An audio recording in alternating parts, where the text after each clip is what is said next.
Good morning, good morning. You had breakfast yet? If so, great. If not, that's great too. I got breakfast for you. Breakfast for the mind.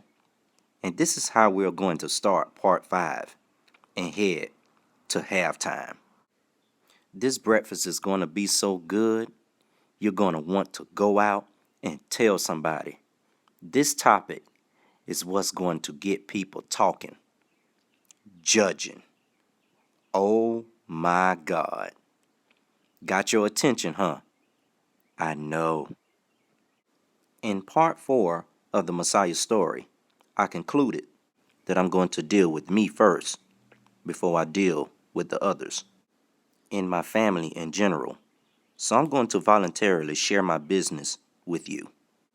If you already don't know about my life, my choices, and remember though, you can't judge my choices without understanding my reasons. Okay, now, let's get on to it. About 10 years ago, I made and caused a storm by choice, not only for me, but for my family and friends as well. It was all on the news. Look at me. What you see here is a single young man with some money. How much? Let me say the amount could possibly be scary. Steak, shrimp, and potatoes.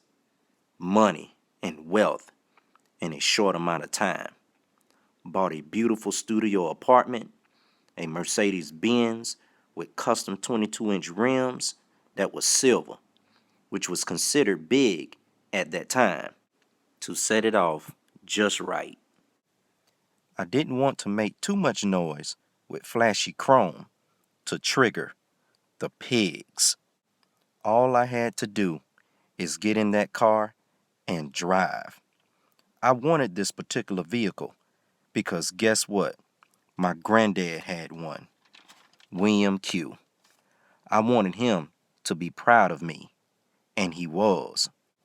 Oh yeah, for the record, I wanted to include in part 4, before my time ran out, that I had a dream.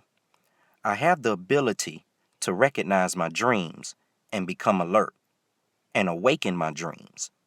I saw my granddad for the first time since his transition. I also spoke to him, and he spoke back. I said, "Granddad, don't you know you have passed on?" Granddaddy said, yeah, like he's completely comfortable where he's at. He's all right, like he said. Pretty cool, huh? I know. Okay, now, back to me. What you see on this face here is money, power, and respect.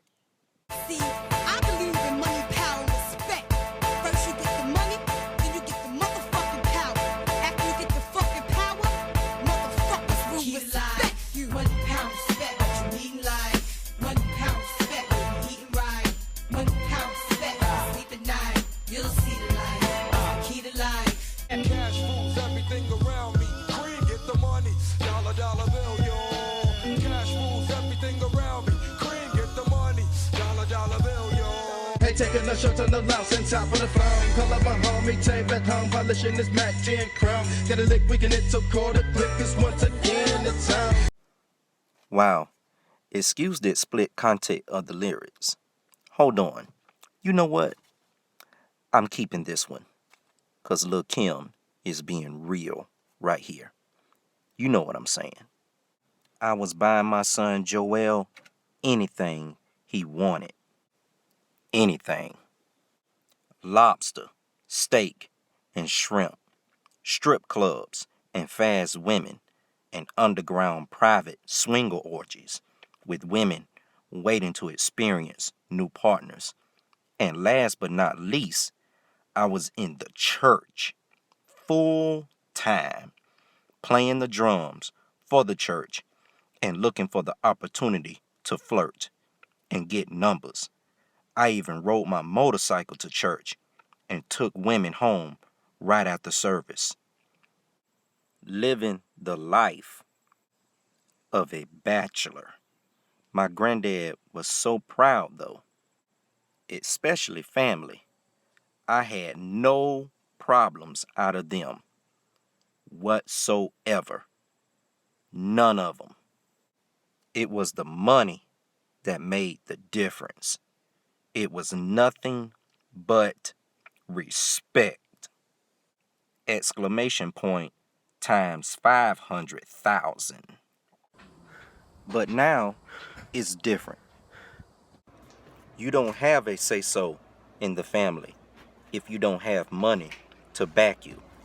Some of y'all are in families like this, so quick to pass judgment, especially when you do things like I've done and end up serving several years in federal prison, and it affected their pockets. They always got something to say, like you owe them something, and if you don't do it, you are subject to attack.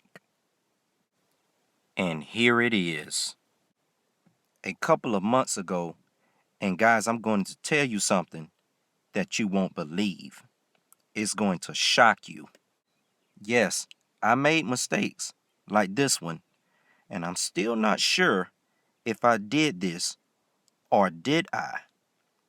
Or did I psych myself out to believe that I didn't do it? So before you judge, yes, I made mistakes. So do you. So please, judge yourself before judging others.